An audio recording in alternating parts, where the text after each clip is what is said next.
नमस्कार, आप देख रहे हैं स्वत्व समाचार। मैं हूं प्रशांत रंजन। हमारे साथ हैं स्वत्व ग्रुप के संपादक कृष्णकांत ओझा जी।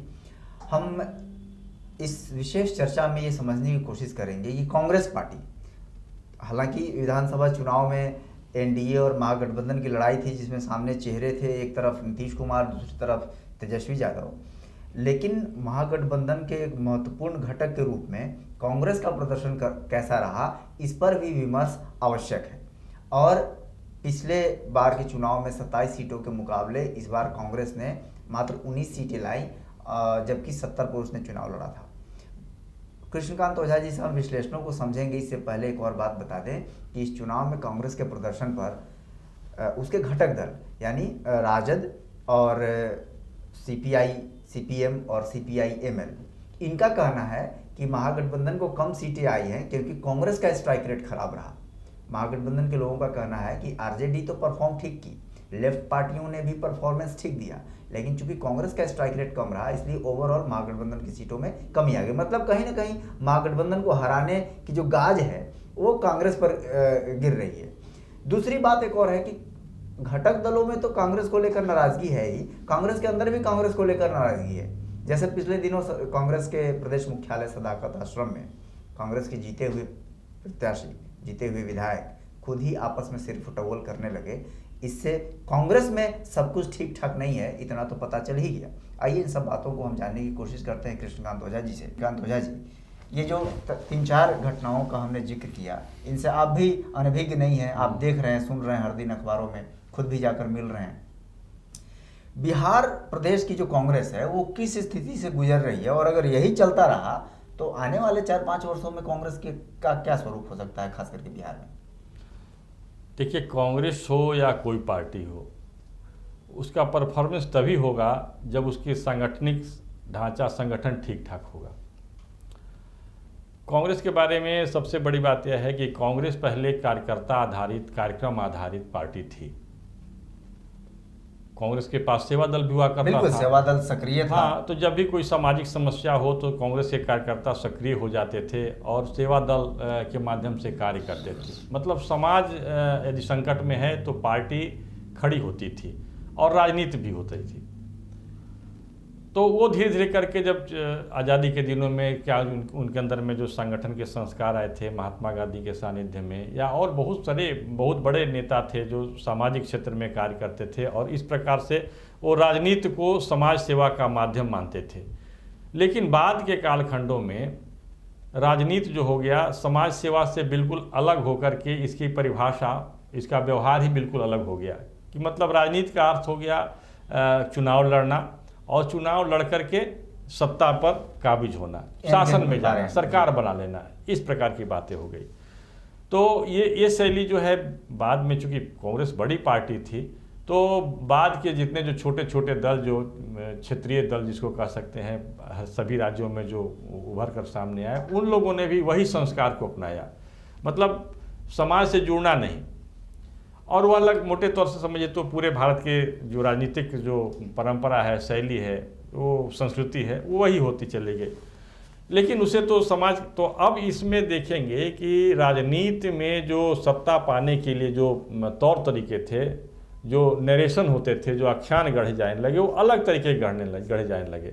और आधार भी संगठन से आप अलग हट करके देखेंगे तो ये 90 के दशक आते आते चुनाव जीतने के आधार भी अलग अलग होते हैं। उसमें क्षेत्रीयता की बात होने लगी, भाषा की बात, और उससे भी नीचे आप आकर के जब देखेंगे बिहार के अंदर में तो जातीयता की, जातिवाद की बात होने लगी।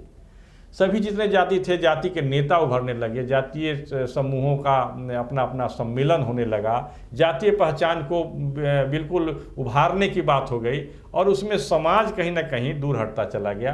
तो इसमें जो जिन जातियों की संख्या ज़्यादा थी, और उन जातियों की संख्या के साथ साथ उनके साथ गठबंधन भी बनते चला गया। जैसे बिहार में माई समीकरण जो समीकरण बनाने की बात हो रही है, जो केमिस्ट्री बनाने की बात हो रही थी, तो माई मुस्लिम, लालू जी इसमें सफल भी मुस्लिम यादव, हाँ, सफल भी हो गए। तो ये संगठन जो होता था, जो संगठन, अब उनका जाति ही उनकी संगठन बनते चली गई। अब राजद को देखेंगे तो राजद में मैक्सिमम जो महत्वपूर्ण पद होते थे, जो चुनाव जीतने वाले लोग होते थे, जो टिकट दिया जाता था, वो ज़्यादा लोग होते थे। इसके बाद मुसलमान होते थे। इन दो जातियों को जोड़ लिया और जोड़ करके पूरे शासन करते थे। उसमें छोटी छोटी जातियों को भी थोड़ा सा तुष्ट करके और उनको भी मिला लिया। एक तरह से समझिए तो झांसे की बात हो रही थी। तो ये एक अलग तरह की राजनीति चल पड़ी और उसमें कांग्रेस धीरे धीरे अपना जो उसका जो सबको समाहित करना, सबको जोड़ करके चलना, हाँ वो टूटता चला गया। और सबसे बड़ी बात यह हुई कि जब लालू यादव कमज़ोर होते थे तो कांग्रेस उनको सपोर्ट करती थी। सीताराम केसरी का दौर था तो सीताराम केसरी ने लालू यादव को सपोर्ट कराना शुरू कर दिया और सपोर्ट जब मदद देना शुरू करे तो लालू यादव धीरे धीरे मजबूत होते चले गए और कांग्रेस बिल्कुल नीचे गिरती चली गई, कमज़ोर होती चली गई और अंततः कांग्रेस बिल्कुल आज जो देख रहे हैं कि दयनीय स्थिति में पहुंच गई है। दूसरी तरफ आप देखते हैं कि भारतीय जनता पार्टी अपने तौर तरीके से हिंदुत्व के मुद्दे पर आगे बढ़ती चली गई। और इसका सबसे बड़ा जो गुण है यह कि इसमें जो संगठन जो है वो किसी जाति आधारित संगठन नहीं है। इसका संगठन रोज नियमित काम करने वाली बात, जैसे बाढ़ का समय हुआ, चाहे कोई संकट आ गया, अभी कोरोना के समय में ही, तो भारतीय जनता पार्टी के कार्यकर्ता अपने उनके मूल जो संगठन है उनके साथ मिल करके काम करते रहते हैं। तो समाज में एक मैसेज गया कि लगातार, जैसे जितने शहरी क्षेत्र में देख लीजिए उसका आधार वही है। तो ये सारी बातें जब होती हैं तो समीक्षा होनी चाहिए। आज के समय में जब कांग्रेस की इतना खराब प्रदर्शन रहा, उसका स्ट्राइक रेट बहुत कम रहा, राजद के लोग जो आरोप लगाते हैं तो उस आरोप में तथ्य भी है। तथ्य यह है कि राजद की तुलना में कांग्रेस का जो स्ट्राइक रेट रहा, जितनी संख्या में सीट लेते उससे बहुत अत्यंत कम मात्रा में उम्मीदवार की तो नाराजगी है। तो ऐसे में कांग्रेस के लोगों को ईमानदारी से बैठ करके समीक्षा करनी होती थी। लेकिन कांग्रेस में इधर 10-15 सालों से 10 सालों से 15 सालों से एक परंपरा हो गई है कि यदि कोई चुनाव हारता है तो हार का ठिकरा, हार की जिम्मेदारी सबसे बड़े नेतृत्व पर, केंद्रीय नेतृत्व पर नहीं देना, बल्कि छोटे नेता, उसके नीचे के स्तर के जो नेता हैं अपने खुद पर लेते हैं, इस्तीफा देते हैं। या ये कह सकते हैं आप कि ये एक रुदाली परंपरा, मरने के बाद में किसी को भाड़े पर बुला लो और वो रो दे और ये परंपरा का इतिश्री हो जाए, राजस्थान का की जो परंपरा है। तो कांग्रेस में एक रुदाली परंपरा बनती चली जा रही है। अब नहीं होने वाला, कुछ भला होने वाला नहीं है। वो उसमें जो समस्या है, जो अवगुण है, जो दुर्गुण है, वो तो बरकरार रह जाएंगे, जो कमजोरी बरकरार रह जाएगी। समीक्षा करके और उन कमजोरियों को दूर करने का प्रयास किया जाना चाहिए ताकि संगठन फिर से मजबूत हो सके। तो शक्ति सिंह गोहिल ने, जो यहाँ के प्रभारी थे, उन्होंने खुद इस्तीफा दे दिया, केंद्रीय नेतृत्व को दे दिया कि हमारी जिम्मेदारी है। इससे क्या होगा? इससे कुछ नहीं होना। अब उन्हीं के रास्ते पर चलते हुए मदन मोहन झा, जो कि यहाँ के प्रदेश अध्यक्ष हैं, वो प्रस्ताव कर रहे हैं, पेश कर रहे हैं कि हम भी इस्तीफा दे देंगे। तो सारे लोग इस्तीफा दे देंगे, समस्या का समाधान तो होगा नहीं। तो इसको कह सकते हैं कि राजनीति में एक नई परंपरा जो कांग्रेस ने विकसित की है, वो रुदाली परंपरा। हम हार गए, हमारे नेता ठीक हैं, जबकि बहुत सारी समस्याएं ऐसी है कि ऊपर के केंद्रीय नेतृत्व में जो नेतृत्व कर रहा है वो लोग बैठे हैं। राहुल गांधी हुए, सोनिया गांधी हुई, जो एक गांधी परिवार का जो वर्चस्व है, उस वर्चस्व के कारण कांग्रेस कई समस्याएं जमीनी हकीकत से मुंह चुराना और रुदाली परंपरा को आगे बढ़ाना, तो इससे कांग्रेस जैसी संगठन का भला नहीं हो सकता है। अब तो वहाँ कांग्रेस के भीतर से भी बहुत सारे लोगों ने बोलना शुरू कर दिया है, जब किसी परंपरा नहीं थी, लोग नहीं बोलते थे। आप विपक्षी की छोड़ दीजिए, घटक दल के लोग ही कांग्रेस को घेर रहे हैं। शिवानंद तिवारी जैसे लोग ने कहा कि आप हार का कारण यह भी है। माले ने कह दिया, सबने कह दिया। तो कांग्रेस को अपनी रुदाली परंपरा को छोड़ करके समीक्षा करनी चाहिए और सुधार कैसे हो इसकी सोचनी चाहिए। और चुनाव के समय में नहीं, बल्कि सालों भर काम करने वाली प्रवृत्ति जो राजनीतिक दल होते हैं, बड़े राजनीतिक दल होते हैं, उनका अपना